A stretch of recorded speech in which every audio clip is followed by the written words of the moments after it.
Good morning. It's Harvey Jackson. Just going to talk about the veg oil complex. Uh, for the last 3 days, there's been a pretty good decrease in values there. Uh, Brought to you by Produce Profit. Just a reminder: next Tuesday, Moosomin, we're having a grain market outlook and option hedging seminar, and we're also having one in CNN the following day, 2 to 5. Palm oil ends lower amid profit taking. That could be true. I'm sure they're taking profits there as well, but a lot of times they just try to find the news and they print crap like this, right? So anyway, wheat yields in Western Australia are better. I have a new client. He's going to be traveling, so hopefully he gets to see that for himself, and he's actually wanting to. So that would be great if I can get some actual feedback of what's going on. Looks like crude oil is actually going to be slightly up over the week.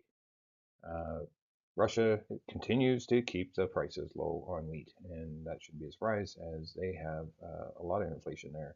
And the only way that you can beat inflation is actually continuing to have money coming in. So just quickly, talk about the fundamentals of some of these grains here. Canola, so canola type products, ending stocks, and I've showed this before, but when we look at this, uh, it, it's saying that we actually grew 20 million metric tons of canola in this case, and that's not the case.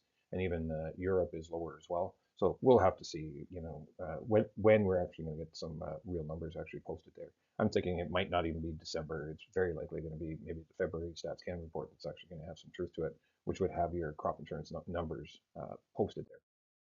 So canola oil, when you look at it all by itself, you know, China holding the most, and so be it. They buy the most as well, and consume probably the most as well. So holding stocks is probably just something that they have to do. But when you look at the canola ending stocks at 2.8 million, and then you get into the palm oil at 15.8, so you know who the bigger partner is in there that's holding stocks, and both areas, major growing areas that are export. So India doesn't really export; they're a net buyer usually. You got Indonesia and Malaysia that are exporters, and they they're having some slowdowns and actually change in policies to increase their biodiesel mandates as well. And they're even talking about from B40 to B50, which would be inclusion of palm oil at 50% of their fuel stocks. Soybean oil ending stocks for the world, it's tight compared to the palm oil, and it is double what the canola is basically. And then you look at sunflower, it's tight as well. We're way down in the 2.1 million metric tons. And who's sitting on all of that? And again, some of the countries that don't export, you're only looking at uh, one or two at the top that are net exporters. Drought monitor, we have drought basically still abating. We increased in drought a little bit in the corn soybean area, and that really doesn't matter. It's more about the winter wheat situation, and it's basically went sideways for the last little bit here. It looks like it's probably going to close out about the same as it did last year on the reporting time of it anyway. A little less drought in Western Canada as well as we get some of these winter storms kind of going across here. And whether that actually gets into the soil is the next thing. I know in my area we did get a lot of rain ahead of the wet, heavy snow that we got here. What was drought in that area is now abating, and there's still a fair bit of drought in that area as well. So you look at Argentina with some drought, but most of the major growing area of Brazil actually has been erasing a lot of that drought. We'll just go through the markets real quick here. Canola is down 240. Rapeseed is back up, so we'll probably see canola move up again today following the rapeseed. Seems like we're trying to get some leadership of where to follow, and soybean oil seems to be our dictator, and yet on what's telling us the direction.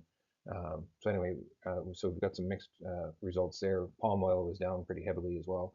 Then you got crude oil down slightly today, and wheats are just both sides of up and down.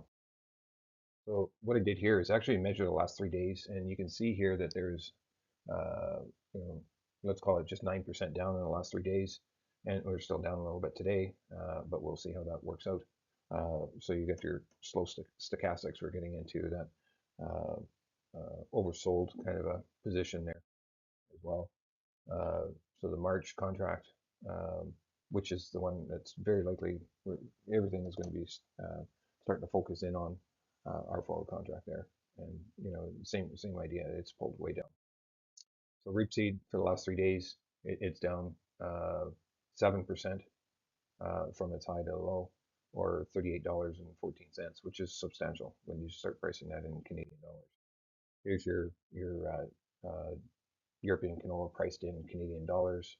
It's $158 higher than Canadian canola price as we speak right now.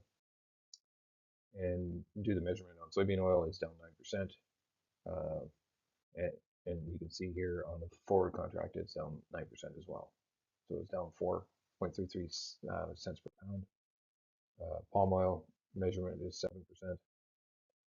And our crude oil is actually like it said in the article, looks like we're going to close out for the week a little bit higher, but we are bordering in on some of those moving averages.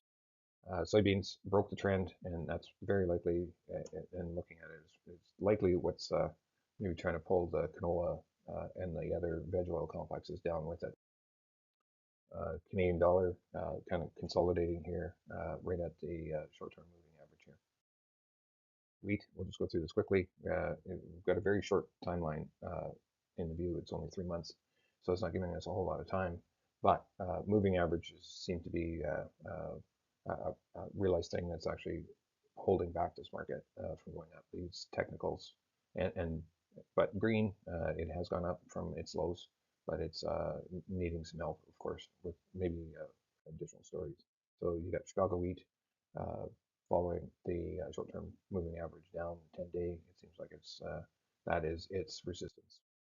And on the milling wheat, we've got the medium-term moving averages, but we've got a little bit a better formation on this chart.